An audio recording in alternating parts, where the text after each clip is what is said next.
রাতে ঠিকঠাক ঘুম না হলে মোটা হওয়া প্রায় অসম্ভব। তাই এই 5টি সহজ পদ্ধতি মেনে চললে তোমার রাতে গভীর ও ভালো ঘুম হবে। প্রথমত, সকাল ও সন্ধ্যের প্রাকৃতিক আলো নাও। যেমন সকালে উঠে সূর্যের প্রাকৃতিক আলো তোমার শরীরে যাওয়া দরকার, আর রাতে সন্ধ্যার বেলায় তোমার সেই আলোয় নিতে হবে। এতে তোমার ঘুমের সার্কেডিয়াম রিদম ভালো থাকে, যাতে রাতে ঘুম ভালো হয়।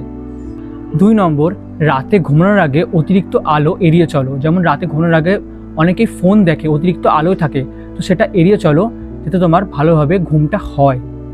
3 নম্বর, এনএসডিআর টেকনিক অনুসরণ করো, যেখানে তুমি একভাবে সাধারণভাবে শুয়ে না ঘুমিয়ে নিজের শরীরকে রিল্যাক্সভাবে রাখবে। এতে তোমার ঘুমও ভালো হবে এবং শরীরও তাড়াতাড়ি রিকভার করবে।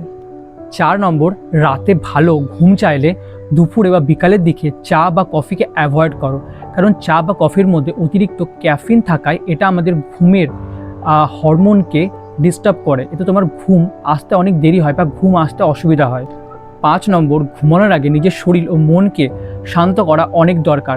তার জন্য তুমি ডায়েরি লিখতে পারো কিংবা অন্যান্য অ্যাক্টিভিটি ফলো করতে পারো, যেখানে তোমার শরীর ও মন দুটোই শান্ত হয়ে যাবে। এমন কোনো জিনিস করবে না যেটা তোমার মন ও শরীরকে অশান্ত করে দেয়। আর এই ভিডিওটা শেয়ার করো তাদের সাথে যাদের রাতে সহজে ঘুম আসতে চায় না।